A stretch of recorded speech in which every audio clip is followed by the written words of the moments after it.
The morning sun had that particular quality of June heat, the kind that promises to crush you by afternoon.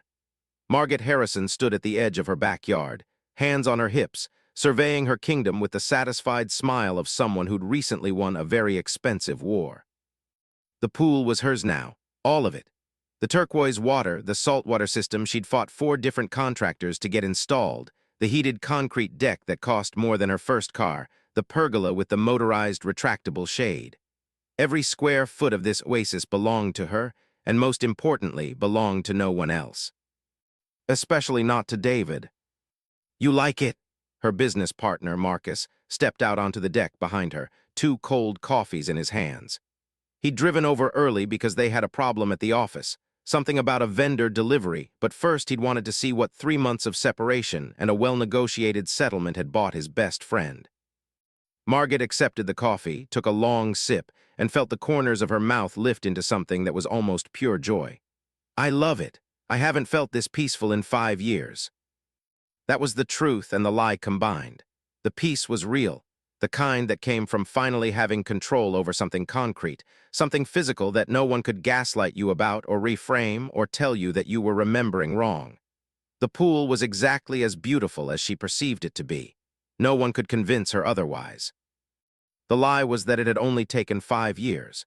It had taken 11 years of marriage, 5 years of increasing distance, 2 years of David insisting he didn't know what she was talking about when she said something felt wrong, and approximately 4 months of discovering why.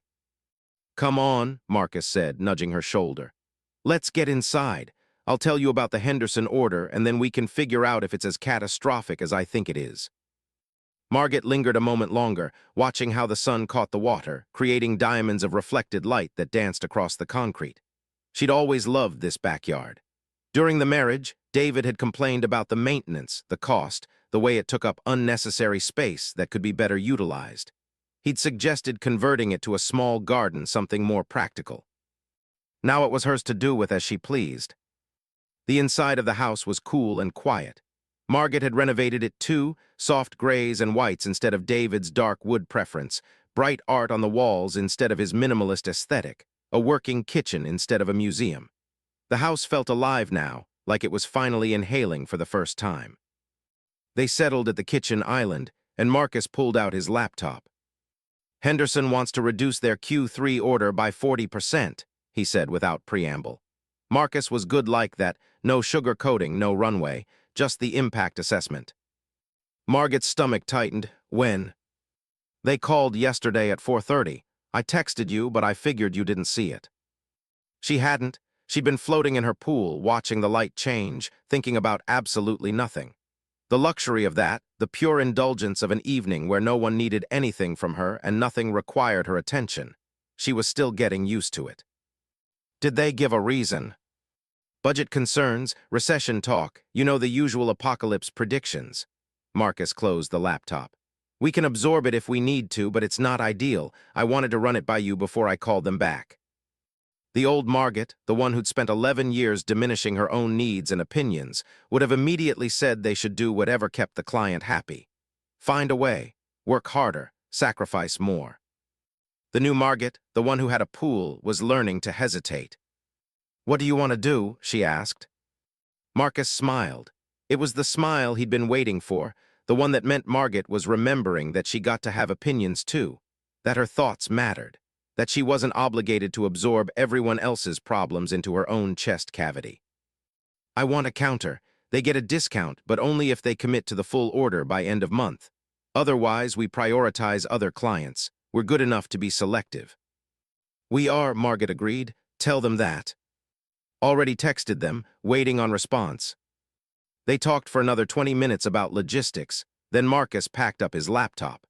He pulled Margaret into a hug at the door, the kind that suggested he was proud of her, which made her throat tight in a way she didn't fully understand. "I'm happy for you," he said. "This," he gestured vaguely at the house, the pool, all of it. "You deserve it." After he left, Margaret returned to the backyard. It was nearly 10 o'clock now, and the day was beginning to properly warm. She considered changing into her swimsuit, but decided instead to just sit with a book, letting the sun warm her shoulders, listening to the small mechanical hum of the pool pump keeping everything filtered and clean. Her phone buzzed, a text from her mother. How are you feeling about the hearing next week? The divorce finalization. They'd been waiting for it for months, all the paperwork signed, all the agreements in place, just the formality of a judge making it official. Margaret typed, ready. And she was, mostly. There was a small kernel of something in her chest that wasn't quite relief, wasn't quite satisfaction.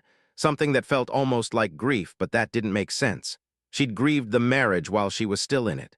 This was the funeral, and she'd already buried it.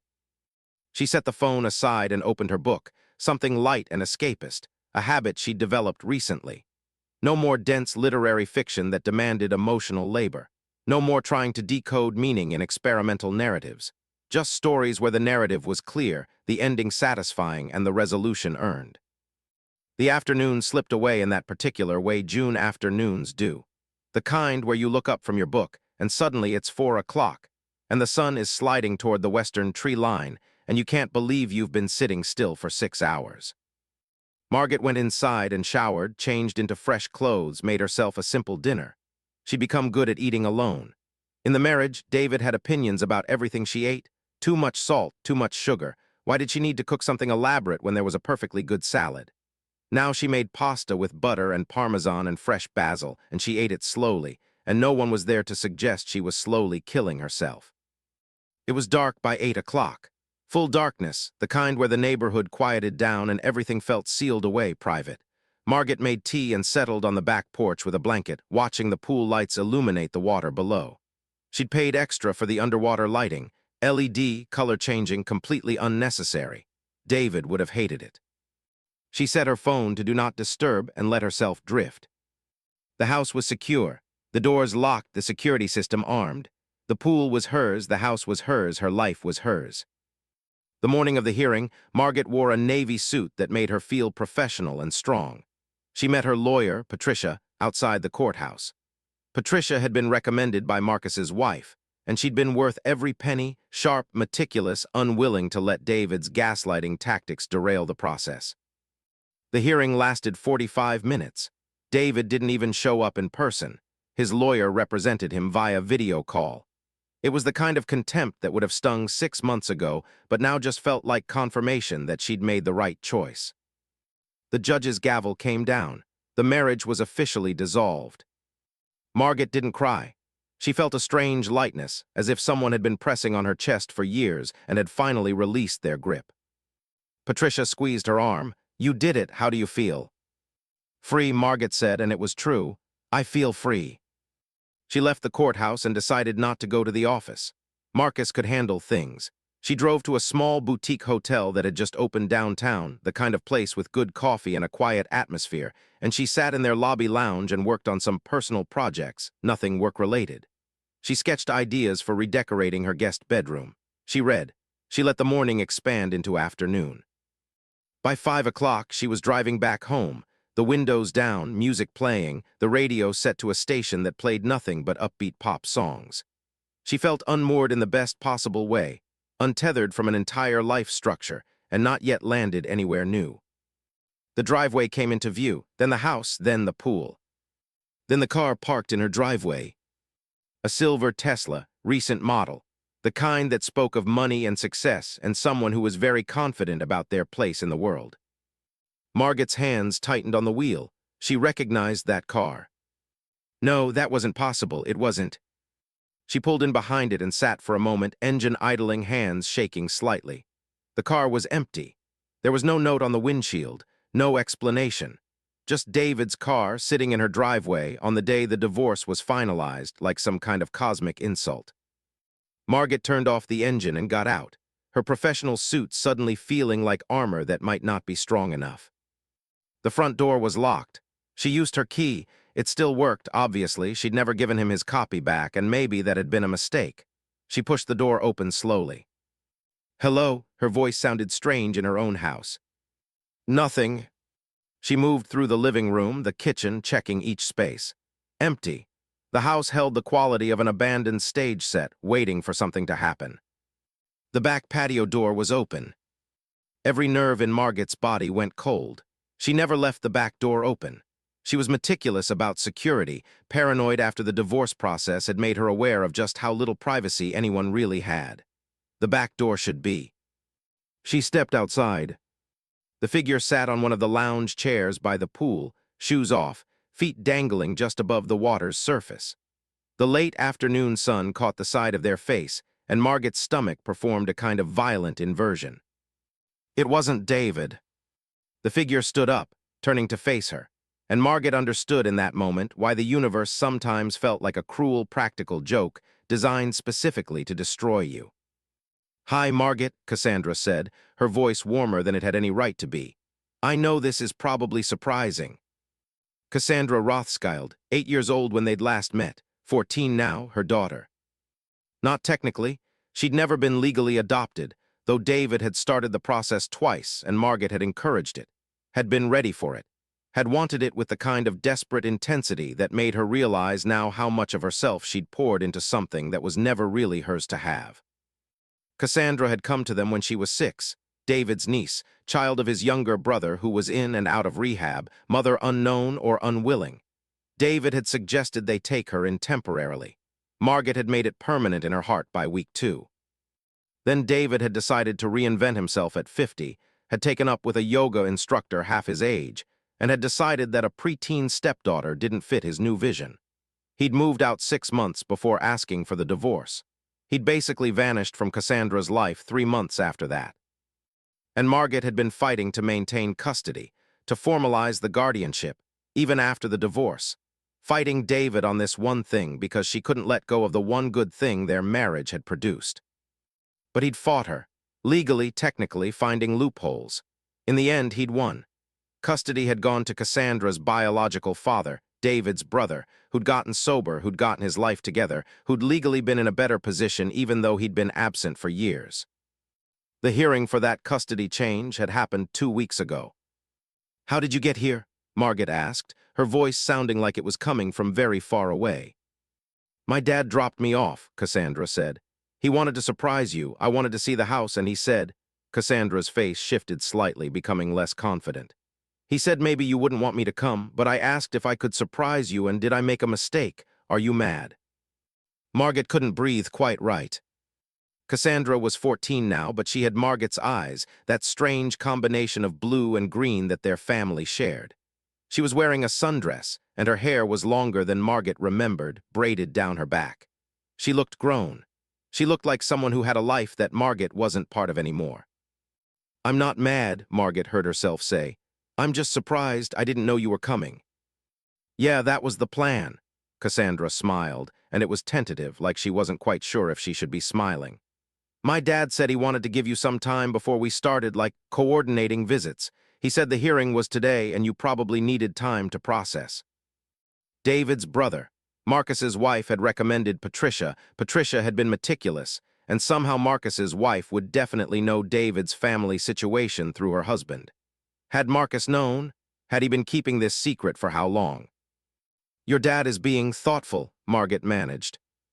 "Yeah, he's actually kind of great now." Cassandra moved closer, and Margaret could see the uncertainty in her posture, the way she was reading Margaret's face for signs of rejection. "He's been really different since he got sober. He talks about how he wants to make up for lost time, and when he found out about the custody thing, he was like, really determined to get it right, to get me back. Get me back, like Cassandra was property to be recovered. But that wasn't fair. That wasn't what he'd meant." "And you wanted to come here?" Margaret asked. "Yeah," Cassandra's eyes moved to the pool, then back to Margaret. "You remember how much I used to love the pool? You said you'd redesigned it, and I wanted to see. Dad said I could come spend some time if that's okay. We could do it officially through, like, scheduling or whatever, but I just wanted to see you. And the house. And the pool." The pool that Margaret had redesigned in the aftermath of the divorce. The pool that she'd taken back as hers, claiming it as the physical manifestation of her reclamation of her own life. The pool that had never been theirs. It had only ever been Margaret's, and Cassandra had been visiting, borrowing, temporary. Just like Cassandra had been temporary. "Of course it's okay," Margaret said. "Let me just give me a minute. I need to change and then we can." She couldn't finish the sentence. She didn't know what came next, what the protocol was for this moment. How to bridge the gap between the girl who'd left 8 years ago and this young woman standing in her backyard. "I'm really sorry about David," Cassandra said quietly. "About how everything happened. My dad told me that he was kind of a jerk about custody." Margaret laughed. It came out fractured. "Your dad is tactful. He said worse things too, but I'm not supposed to repeat them." Cassandra's expression softened. "But I wanted you to know that I know, and I'm sorry that it was hard." The empathy in her voice nearly broke Margaret into pieces. She went inside, climbed the stairs to her bedroom, sat on her bed in her navy suit, and let herself shake for several minutes. Then she pulled herself together, changed into casual clothes, and came back down. Cassandra was in the pool. She'd helped herself to the guest swimsuit that Margaret kept on the shelf in the cabana, a move so familiar, so absolutely consistent with 8-year-old Cassandra that it created a disorienting sense of time collapse. Cassandra was both 14 and 6. She was both a visitor and someone who belonged here. "It's even better than I remembered," Cassandra called out from the water. "The lights are amazing, and look, it's warm. You have a heater." "I have a heater," Margaret confirmed. "That's so nice. It was always so cold before." Margaret sat on the edge of the pool, not changing, not joining her, just watching. Cassandra swam in easy, confident strokes, completely at home in the water. She'd always been like that, fearless, trusting, able to surrender to the current. "Are you not going to swim?" Cassandra asked, treading water. "Not right now, I'll just watch." Cassandra swam a few more laps, then hauled herself out of the pool, dripping and grinning. She'd brought a towel from the cabana. Again, the familiarity of it, moving through Margaret's house like she lived here, and wrapped herself in it. "So," Cassandra sat on the other lounge chair. "How have you been, like really?" Margaret paused. "I've been okay, busy. The business has been good."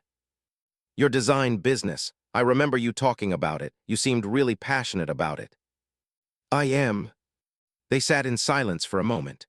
The sun was dropping lower, casting everything in that golden hour light that made the world look less real, more like a memory of itself. "I was really angry at my dad," Cassandra said suddenly. "Like for years, when he wasn't around when I was little, I blamed him for everything. I blamed David too, but she shrugged. "David wasn't supposed to be my real dad, you know. He just took me in, but my actual dad wasn't even trying. He was just gone." "That must have been hard." "It was, but then he got clean and he started trying. And he got a job and a place, and he kept asking me to come visit even when I didn't want to. And eventually I did, and he was genuinely trying. He wasn't trying to be perfect. He was just like, I messed up and I'm trying to fix it and I'm sorry." Margaret understood what Cassandra was doing. She was explaining her father to Margaret. She was making space for him. She was preparing Margaret for the fact that life had changed and the configuration was going to be different now. "I'm glad he's doing better," Margaret said. "He asked about you, actually. A lot. He said that you were the one who made David actually take me seriously, and that you probably didn't get appreciated for that." "He said that?" "Yeah, he was kind of emotional about it, actually." Cassandra smiled. "He's pretty emotional now. It's weird. Adult men aren't usually like that." They stayed outside until the light faded completely and the pool lights came on, creating that otherworldly blue that Margaret loved. Cassandra told her about school, about friends, about the apartment she shared with her dad, about the plans he had for her to meet his new girlfriend, who sounded surprisingly nice. Margaret told her about the business, about the new clients, about the house renovations. She didn't talk about David. She didn't talk about the custody battle. They skirted around the crater in the middle of the conversation. The 8 years, the separation, the way Cassandra had been unmade from Margaret's life. Eventually, Cassandra's phone buzzed, a text from her father. He was coming back to pick her up. "He's being very careful about boundaries," Cassandra explained. "About not just assuming I can stay places, about making sure everything is okay with you." "Tell him everything is okay," Margaret said. "Is it?" Cassandra looked at her directly, and Margaret could see in her daughters, not her daughters, she had to remember that, in Cassandra's eyes, the same fundamental need for assurance that existed in everyone. The need to be wanted. The need to matter. "Yes," Margaret said, and meant it. "It's okay, it's just complicated." "Most things are," Cassandra said. David's brother arrived 20 minutes later. He looked different than Margaret remembered, cleaner, healthier, more present. His name was Thomas, and he came up to the house to collect Cassandra, and he awkwardly stood in the living room while Cassandra gathered her things, and he met Margaret's eyes with a kind of humility that could only come from genuine remorse. "Thank you for letting her come," he said. "I know this was probably shocking." "It was," Margaret agreed, "but I'm glad she did. I'm glad to see her." "She's talked about you constantly since we reconnected," Thomas said. "About how you were the only one who really saw her during the time she was with David. I wanted her to know that she was welcome to keep that relationship if she wanted to, even after everything with the custody change." "I would like that," Margaret heard herself say, "if that's something she wants too." Thomas smiled. "It's definitely something she wants."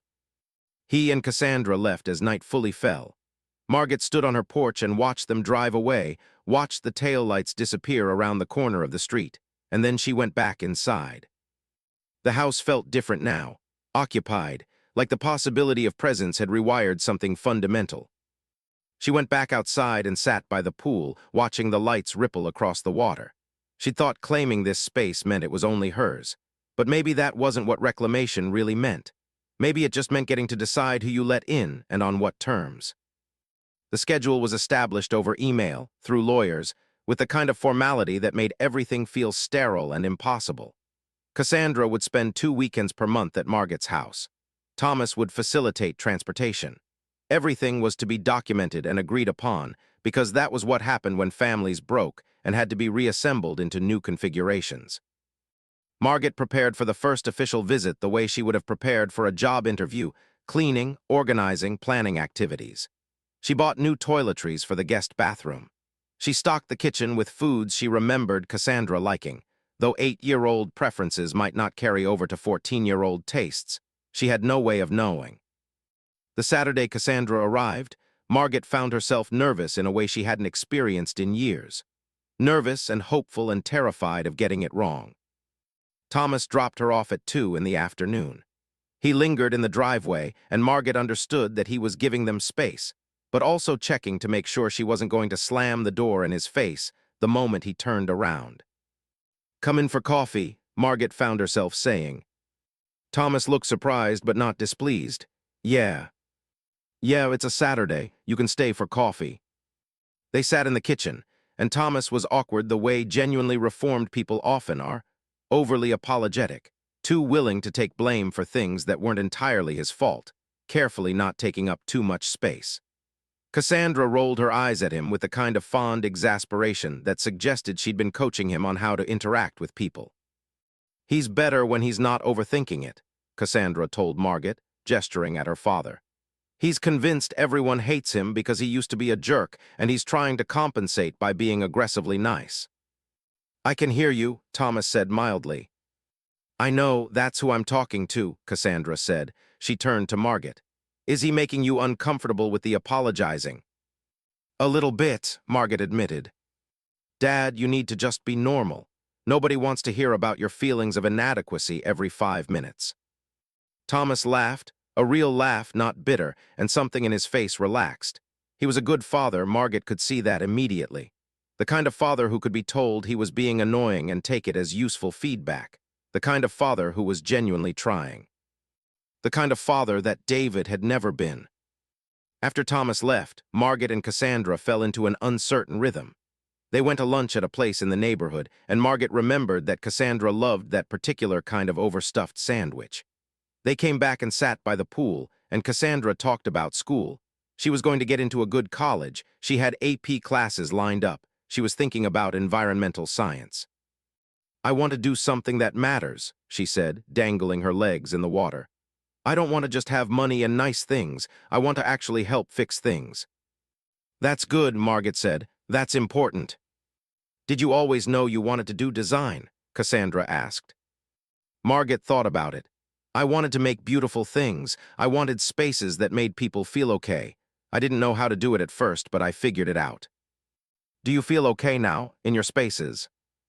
It was such a direct question, such a genuinely curious question, and it caught Margaret off guard.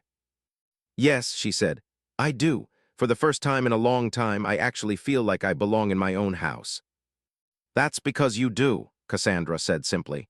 David never let you have things. He was always criticizing everything you did. He was, Margaret agreed quietly, but I let him. You were married to him. That's different than choosing it. Is it? Cassandra considered this. I think sometimes people are in situations where they can't really see that they have choices. My dad was like that with drugs. He couldn't see a way out, so he just kept doing it. And then he finally could see it and he got out. But it took him a long time. Your dad seems very wise now, Margaret said. He reads a lot of self-help books, Cassandra said. It's kind of embarrassing, but also kind of endearing. He's trying so hard. They went for a walk around the neighborhood in the late afternoon, and Cassandra pointed out which houses had changed, which people still lived where they used to, which teenagers she knew who'd moved away.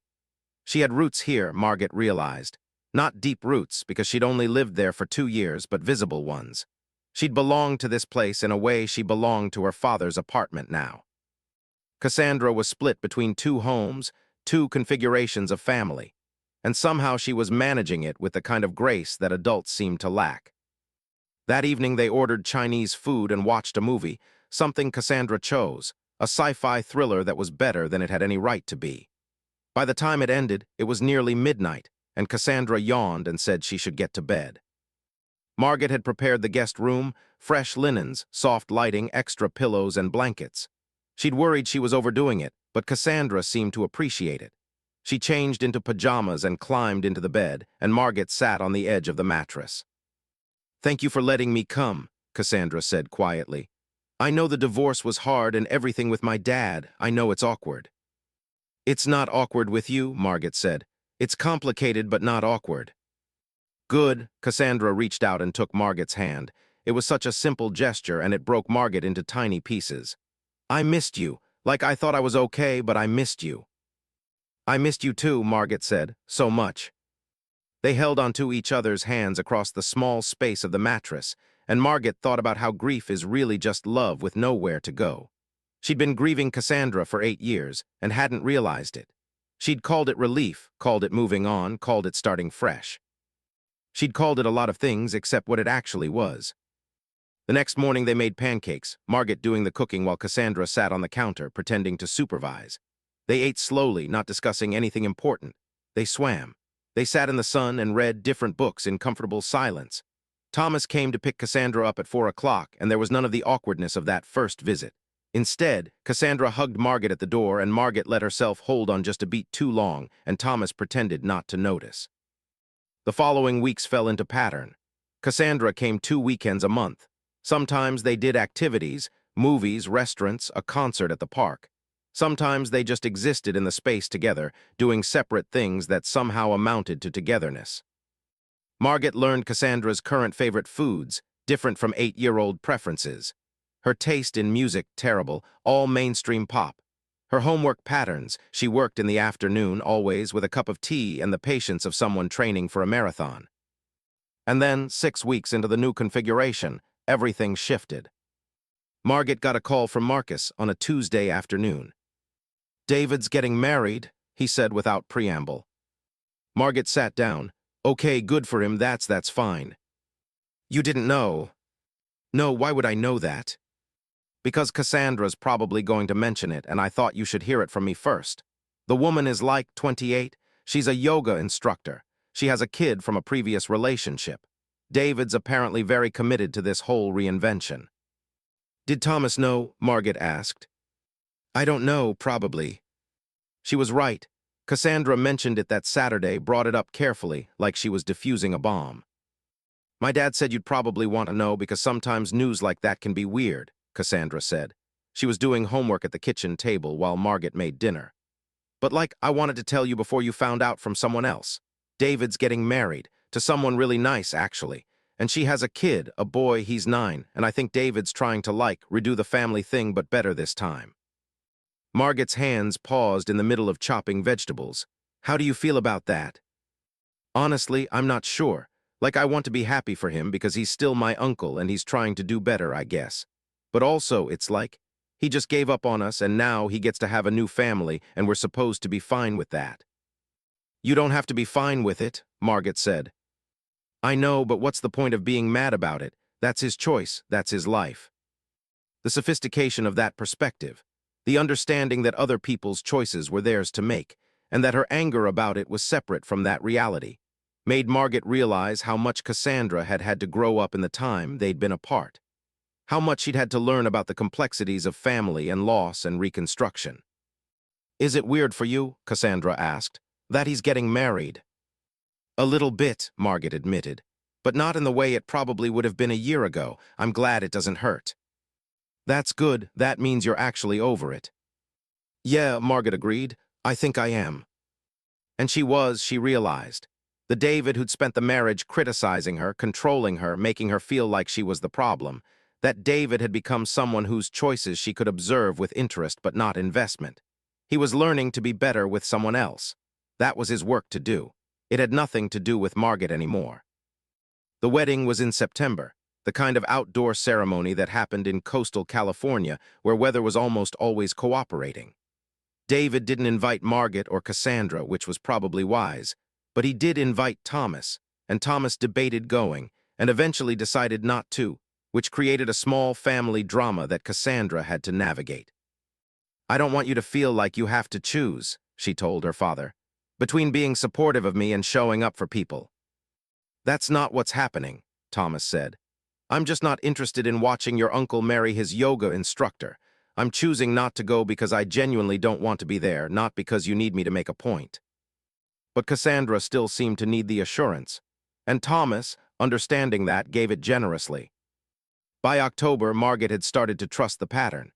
2 weekends a month, and the rhythm felt natural now. She knew Cassandra's friends from school, had met her favorite teacher, could discuss her environmental science project with genuine interest and helpful suggestions. The house had changed, too. Margaret had created a space in her home that was explicitly Cassandra's, not the guest room, but a corner in the study where Cassandra did her homework, with a comfortable chair and good lighting and a shelf for books. There were things in the kitchen that were bought specifically because Cassandra liked them. There was a routine. Then Thomas showed up on a random Tuesday in October, unscheduled, his car idling in the driveway at 3 o'clock in the afternoon. Margaret opened the door to find him looking wrecked. "What's wrong?" she asked immediately. "Is Cassandra okay?" "She's fine, she's at school. Can I come in?" They sat in the kitchen, and Thomas didn't make small talk. Instead, he placed a document on the table between them. "David's moving," he said. "His new wife got a job offer in Phoenix. They're leaving at the end of the month. He's asked that his visitation with Cassandra be modified because of the distance." Margaret read the document. It was from David's lawyer. It was asking to reduce Cassandra's time with Thomas from the current arrangement, which had Cassandra with Thomas most of the time, spending weekends at Margaret's, to just 2 weeks in summer and alternating holidays. "Can he do that?" Margaret asked. "Technically, yes. He's her biological father, and the custody arrangement was between us. You're not technically in the picture legally." Thomas looked at the table. "I wanted to ask you something, and I don't want you to say yes just to be nice." "Okay. I want to ask if you'd be willing to adopt Cassandra. Formally. Full custody to me with you as a co-parent. That way, if anything happens to me, she's taken care of, and it gives her more stability, more people who are legally responsible for her safety and well-being." Margaret stopped breathing. "I know it's a big ask. I know you've been through a lot and you might want to keep your life simple, and I understand if you say no. But Cassandra adores you. She talks about coming here like it's the highlight of her month. And I think you'd be good for her, as a parent." "How would David feel about that?" Margaret asked. "Honestly, I don't think he cares. He's moving to Phoenix and starting a new family. I think he'd actually probably prefer not to have the logistics of Cassandra's care." Thomas looked up. "I'm not trying to trap you or obligate you. I'm asking if you want to be her parent, legally, permanently." Margaret thought about Cassandra doing homework at the kitchen table. Cassandra emerging from the pool with the confidence of someone who knew she was safe. Cassandra talking about her future, her plans, the things she wanted to do with her life. "Yes," Margaret said, "I want to do that." Thomas's eyes got wet. "Yeah. Yeah, let's talk to a lawyer. Let's make it official." The process took 6 weeks. Margaret hired Patricia again, the same lawyer who'd handled her divorce, and together they crafted the paperwork. Thomas signed off on being Cassandra's primary guardian, and Margaret was added as a co-guardian, with the implicit understanding that Cassandra would split her time between their two households, though increasingly it became clear that Cassandra wanted to spend more time at Margot's, which Thomas encouraged. The conversation with Cassandra happened on a Saturday in November, right before Thanksgiving. Margot had prepared for it by consulting parenting blogs, which had suggested being casual but clear. She and Cassandra sat by the pool, where everything important seemed to happen now, and Margot explained the legal framework. "So I would be your parent?" Cassandra asked. "Like officially." "If you want me to be." "What if you change your mind? What if you get married again or something and don't want the responsibility?" "I won't change my mind," Margot said. "And even if I did get married, which I'm not planning on, that person would have to be someone who loved you as much as I do, because you come first. You're my priority." Cassandra was quiet for a long time. Then she said, "Can I ask you something?" "Anything." Why do you want to do this?" "Because you don't have to. Nobody would blame you if you didn't." Margot considered this carefully. She wanted to give an answer that was true, not just comforting. "Because I love you," she said finally. "Because I spent 8 years thinking I'd lost you and you came back into my life and I can't imagine losing you again. Because being your parent, your real parent, not just someone in your life, that matters more to me than anything else I can imagine." Cassandra cried quietly, and Margot held her, and they sat by the pool watching the water ripple in the late fall wind. The paperwork was finalized right before Thanksgiving. Margot took Cassandra to the courthouse to watch it happen, so she could see the moment the judge signed the documents, the moment it became irrevocable and legal and real. Walking out of the courthouse, Cassandra grabbed Margot's hand. "Can I call you Mom?" she asked. Margot's knees buckled slightly. "Yes, always, that's what I want." The Thanksgiving that followed was quiet, just the three of them. Margot, Cassandra, and Thomas, who came over to help cook and stayed for dinner. It felt complete in a way Margot hadn't experienced since the divorce, like all the pieces of herself that had been scattered were finally being gathered back up. On Black Friday, she and Cassandra went shopping just for the fun of it, with no real plan or destination. They wandered through stores, tried things on, laughed at ridiculous products, spent money on things they didn't need but wanted anyway. It was indulgent and pointless and perfect. That night, Cassandra was getting ready for bed when she paused in the doorway of her room. Not the guest room, but the room that had become specifically hers, decorated with her input, filled with her things. "I'm really happy," she said. "Like, genuinely happy. I didn't know if that was possible after everything fell apart, but I'm actually happy." Margot pulled her into a hug. "So am I." The first sign that things were about to collapse came in December. David sent an email to Thomas, copied to his lawyer, requesting Cassandra for 2 consecutive weeks during her Christmas break. Not the scheduled time. Additional time. Time that Cassandra had already planned to spend at Margot's house in their house as family. Thomas texted Margot immediately, "What do I do?" Margot didn't know. She thought David was out of their lives, that by moving to Phoenix and starting a new family, he'd released his grip. She thought they could all move forward without him being a constant source of disruption. The mediation was scheduled for mid-December, a week before Christmas. Thomas sat across from David's lawyer. David didn't show up in person, relying instead on his representative, and Margot sat beside Thomas, providing moral support that she was legally not supposed to provide. The lawyer was very clear about that. "My client wishes to maintain his relationship with Cassandra," David's lawyer said. "The distance hasn't diminished his commitment to her well-being."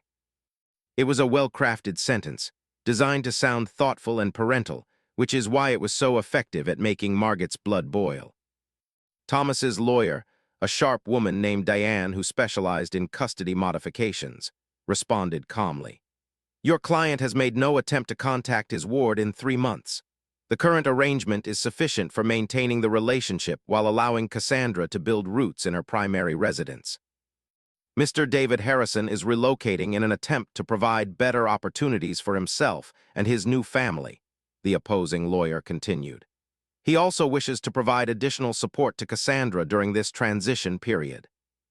What this actually meant? David was marrying a woman with money and felt guilty about abandoning Cassandra, so he wanted to appear invested without actually doing the difficult work of being present. He wanted Christmas, the holiday that was easy to show up for, that had photo opportunities and gift-giving and visible love, without the daily grind of actually knowing his child. Cassandra is settling very well with her father and her co-parent, Diane said. She's thriving. She doesn't need disruption during the holidays. Disruption? David's lawyer smiled. Surely maintaining family relationships isn't disruptive. When that family member has been absent and uninvolved, and when the child hasn't expressed desire for increased contact, yes, it's disruptive. The mediation went in circles. By the end of 2 hours, nothing had been resolved. David's lawyer said they would escalate to a full custody hearing if necessary. Diane said they welcomed the opportunity for a judge to hear exactly how engaged David had been in the past 6 months. They left the mediation office, and Thomas sat in his car in the parking lot and put his head on the steering wheel. "I don't have the money for a full custody battle," he said quietly. "My lawyer costs $400 an hour. If David wants to fight this, he can drag it out for months." "So we fight," Margaret said. "We can afford it." "I don't want your money." "It's not your money, it's Cassandra's. This is about her, let me do this." Thomas looked at Margaret, and she could see the calculation he was doing, his pride against his daughter's welfare. She could see the moment his pride lost. "Okay," he said, "we fight." The next conversation happened that evening, when Margaret picked Cassandra up from school. They drove to the coffee shop near the house, and Margaret explained the situation as clearly as she could. "Your dad's lawyer thinks we should prepare you for the possibility that you might have to testify in court. About what you want. About your living situation. That's your choice whether you want to do that, but your dad and I wanted you to know what might be coming." Cassandra was quiet for a long moment. "David wants more time with me. He's asking for 2 consecutive weeks over Christmas break." "But I don't want that," Cassandra said flatly. "We were going to do that whole thing. We were going to decorate and have my friends over, and you were going to teach me to make your special coffee. I was looking forward to it." "I know. And he's just what's showing up now, because he gets married and moves away, and suddenly he's committed to me again." "That seems to be what he's saying." Cassandra's hands curled into fists on the table. "That's so bullshit. He abandoned me. You didn't. You were here the whole time. You're the one who actually wanted me." "Cassandra, I don't want to go to court. I don't want to testify against him. But I also don't want to spend Christmas with someone who abandoned me just because he feels guilty." Cassandra looked up, and there were angry tears in her eyes. "Is that being mean? Am I being mean?" "No," Margaret said. "You're being honest. Because I don't want to be responsible for ruining his life or his relationship with his new family. But I also don't want to pretend that what he did was okay." "You don't have to pretend anything," Margaret said. "You just have to decide what you want, and if you want to be in court and say what you actually feel, your lawyer can help you do that safely. And if I don't, then we figure out another way." The decision, when it came, was remarkably clear. Cassandra wrote a letter to David. She had Diane review it first. This was important. The lawyer was very clear about that. Everything had to be documented and legal, and then she sent it. "Dear David, I've been thinking about your request for increased time over Christmas. I appreciate that you care about maintaining a relationship with me, but I also need to be honest about how I feel. When you and Margaret separated and then divorced, I understood that marriage didn't work out. That happens. But I didn't understand why you stopped trying with me.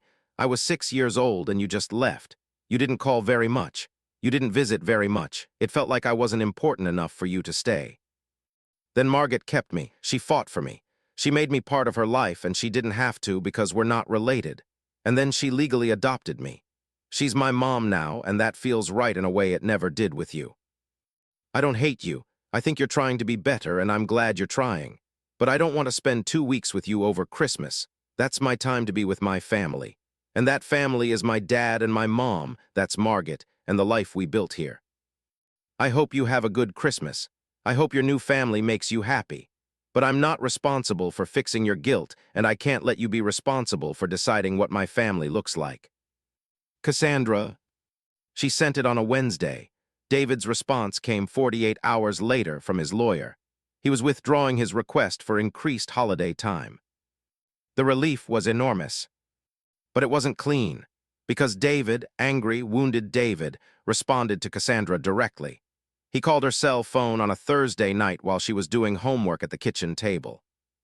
Margaret watched her face change as she listened to whatever he was saying, watched the hurt bloom across her features. "I understand," Cassandra kept saying. "I know I'm not trying to." Then silence. Then Cassandra hung up the phone and put her head on the table. "What did he say?" Margaret asked, though she suspected she knew. "He said that I was ungrateful, that he gave me so much when I was with him, and this is how I repay him, that I obviously don't care about family and he's done trying." Cassandra's voice was small. "He said if I don't want to spend time with him, then he won't bother asking anymore." Margaret sat down next to her and pulled her into her arms. "That's not your fault," she said. "What he said, that's his hurt, not your truth. I feel like a terrible person." "You're not, you told the truth. You set a boundary, those are good things. But he's alone now, and his new family probably doesn't understand why he's upset, and it's because of me." "No," Margaret said firmly. "It's because of his choices. You're allowed to make decisions about your own life. You're allowed to have boundaries. His reaction to that is his responsibility, not yours." It was the kind of conversation that Margaret had learned she needed to have, because watching Cassandra try to manage David's emotions was watching her repeat the same pattern that Margaret had been stuck in during the marriage. The constant adjustment, the constant trying to be smaller and less demanding, the constant belief that she was somehow responsible for making someone else feel better. "We're going to break that cycle," Margaret said quietly. "Both of us. We're not going to spend our lives trying to make other people comfortable with our boundaries." Cassandra cried for a while and then gradually settled. She went back to her homework. The moment passed but didn't disappear entirely. It hung in the air, evidence of the cost of reclamation. Claiming your own life meant other people got angry, meant people felt rejected, even when rejection wasn't the point. Christmas came and Cassandra got David a gift anyway, a nice scarf, expensive, something he could actually use. She didn't hear back from him about it, but she'd sent it, and that was what mattered. She'd given him grace that he didn't extend back to her, but that was her choice. She didn't do it for him. She did it so she could look herself in the mirror and know she'd tried. The new year arrived quietly. Thomas brought champagne, and they sat on the back porch, well-insulated now, heated by outdoor heaters, and toasted to Cassandra's 16th year, to Margaret's independence, to the configured family that had somehow held together against pressure. By spring, the shape of the new life had solidified into something real and sustainable. Cassandra's room had expanded to take up the entire second floor of the house. A bedroom, a bathroom, a study space, a closet that was somehow more organized than Margaret's. She spent 5 nights a week there now, only going to her father's place on certain weekends when Thomas needed space or time to date or simply to maintain his independence. The pool had become a gathering place. Friends of Cassandra's came over tentatively at first, unsure about this odd configuration where a teenager lived with her parents' friend who was now also her mother. But Margaret was good with teenagers. She didn't infantilize them or treat them like problems.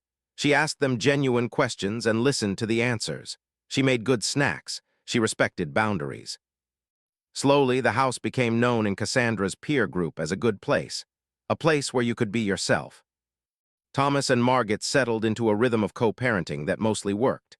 They communicated about school things, talked about Cassandra's future, made joint decisions about money. Margaret paid for Cassandra's college fund. Thomas insisted on covering day-to-day expenses as much as possible. It was the opposite of the adversarial dynamic Margaret had with David, collaborative instead of competitive. The only hiccup was that Thomas had started dating.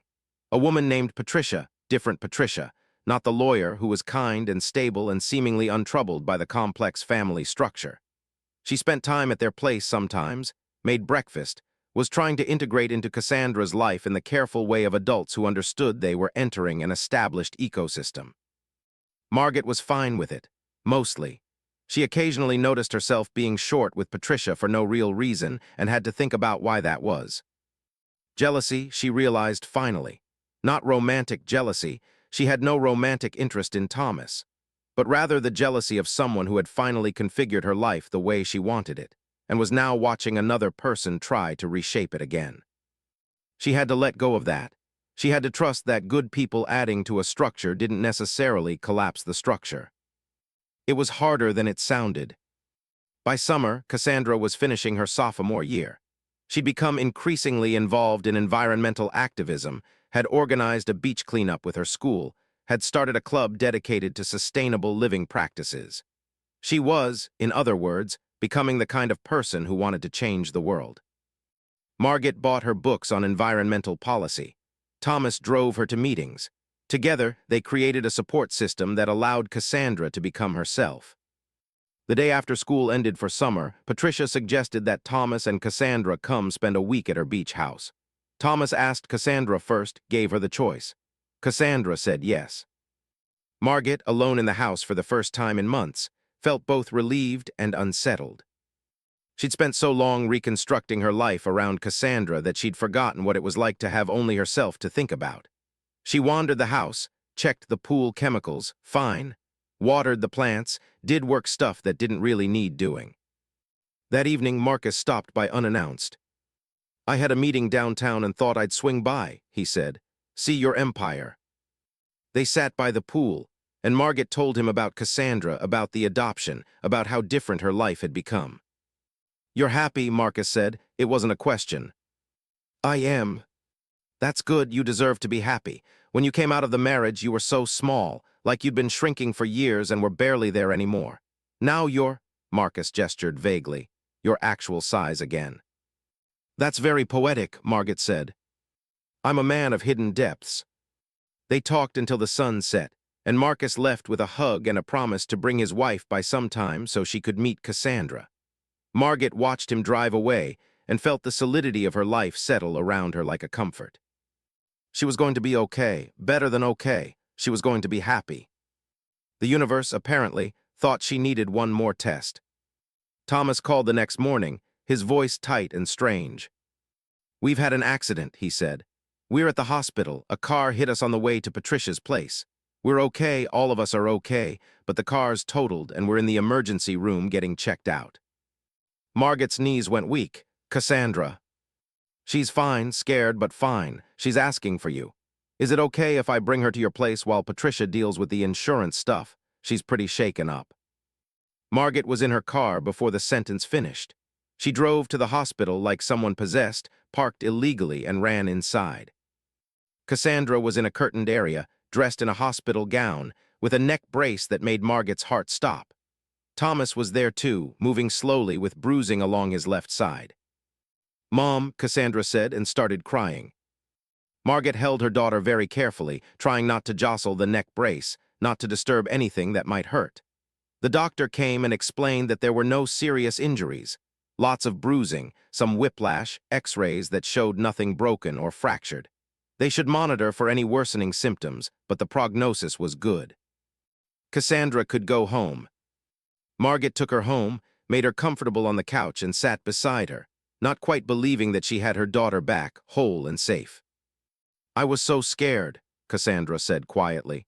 "I kept thinking, what if something happened to me and Dad lost me again? What if you had to go through that again?" "Don't think like that. You're safe, you're here." "But we're not actually safe," Cassandra said. "We can just get hit by a car. We can get hit by a car and die, and nobody can stop it." This was the place where wisdom was supposed to emerge, something about the fragility of life and the importance of living fully and not taking things for granted. Margaret knew the platitudes, but Cassandra wasn't asking for platitudes. She was asking for the truth. "No," Margaret said, "you can't stop it, but you can live in a way that makes your life meaningful. You can be loved. You can love people. You can know that right now in this moment you're safe and you're wanted and you're not alone." "That's not actually comforting," Cassandra said. "I know, but it's true." They sat together in the quiet afternoon, and Margaret held her daughter's hand and didn't pretend that fear away. Thomas recovered fine. Patricia's car was replaced by insurance. Life moved on. But something had shifted, Margaret noticed. Cassandra was more careful now, more aware of fragility. She hugged Margaret more often. She said, "I love you," more frequently. She seemed to have some fundamental understanding that time was not guaranteed and should be treated accordingly. By late summer, Cassandra was firmly established in her life: school, club leadership, friends, college planning. Margaret was established in her life: work, house, family. Thomas was established in his life: Cassandra, Patricia, building a future that had room for all the people who mattered to him. The configuration was stable. Then on a Thursday evening in August, David showed up at the house. Margaret opened the door to find him standing on her porch, holding a fancy bottle of wine and looking older than she remembered. The man in front of her wasn't the one she'd been married to. The bitterness had changed his face. Or maybe she just could finally see him clearly now. "Hi, Margaret," he said. "I know this is unexpected. Can I come in?" Margaret's first instinct was to say no. But she thought about Cassandra, about the work they'd done around forgiveness and complexity and boundaries that still allowed for grace. She let him in. He stood awkwardly in the living room, looking at the art, the plants, the way Margaret had redecorated. This house no longer bore any mark of him. It was entirely, completely hers. "Your house looks beautiful," he said finally. "Thank you." "I wanted to," he paused, started again. "I've been seeing a therapist in Phoenix, and I've been thinking about a lot of things, about how I treated people, about Cassandra." "I see." "I want to apologize to her. I don't expect forgiveness. I just want her to know that I recognize how I was, how I am. I wasn't a good father. I wasn't a good husband. I'm trying to do better with my new family, but that doesn't erase what I did to you too." Margaret listened to this. She waited to feel something, anger, vindication, satisfaction, but mostly she just felt tired. "That's good," she said finally. "I'm glad you're doing that work. Where's Cassandra? Is she here?" "She's at her father's tonight." David nodded. Would it be okay if I wrote her a letter, and you could give it to her with no pressure? If she doesn't want to read it, that's fine." "She'll read it," Margaret said. "She's kind like that, but whether she responds is up to her." David wrote the letter there on Margaret's kitchen table, while she made tea that he didn't drink. It took him 45 minutes. When he finished, he folded it carefully, sealed it in an envelope, and handed it to Margaret. "Thank you," he said, "for everything, for taking care of her when I couldn't, for being there." "She's my daughter," Margaret said simply. "That's not something I had to be convinced to do." He left, and Margaret stood in her kitchen holding an envelope that might change everything or nothing. She set it on the counter and didn't open it. When Cassandra came home, Margaret gave it to her without context. Cassandra opened it slowly, read it carefully. Her face remained neutral throughout. When she finished, she set it on the table and looked at Margaret. "He's trying," Cassandra said. "Yeah, he is. I don't know if I can forgive him yet, or ever." "You don't have to." "But I don't hate him anymore. I just feel sad about what could have been." "That's understanding," Margaret said. "That's more than a lot of people get." Cassandra folded the letter back up and put it in a drawer in her room. She didn't answer David's letter, but she also didn't throw it away. She held the complexity, the sadness and the hope and the not knowing, without trying to collapse it into something simpler. It was what surviving family fracture and reconfiguration looked like. The summer ended. School started. Cassandra entered her junior year and immediately became the president of the environmental club and the lead organizer of the school's sustainability initiative. She was brilliant and driven and kind. She was, in every way that mattered, exactly the person Margaret had hoped she would become. One evening in October, they were sitting by the pool, as they so often did when they needed to talk about something important, and Cassandra asked, "Do you think we would have turned out okay if David hadn't been such a mess?" "I don't know," Margaret said honestly. "Maybe we would have. Maybe I would have stayed married and never learned that I had a choice about my own life. Maybe you would have grown up thinking it was normal for people to be treated the way David treated people. So the bad thing actually led to something good." "Not in a cosmic balance way," Margaret said. "But in a practical way, yes. What happened was terrible, and what we built from the ruins is good. Those things can both be true." Cassandra nodded thoughtfully. "I think that's why I care so much about environmental stuff. Like, the world is falling apart, but falling apart doesn't have to mean the end. It can be a chance to rebuild something better." "That's wise," Margaret said. "I get it from you," Cassandra said. "You rebuilt your whole life."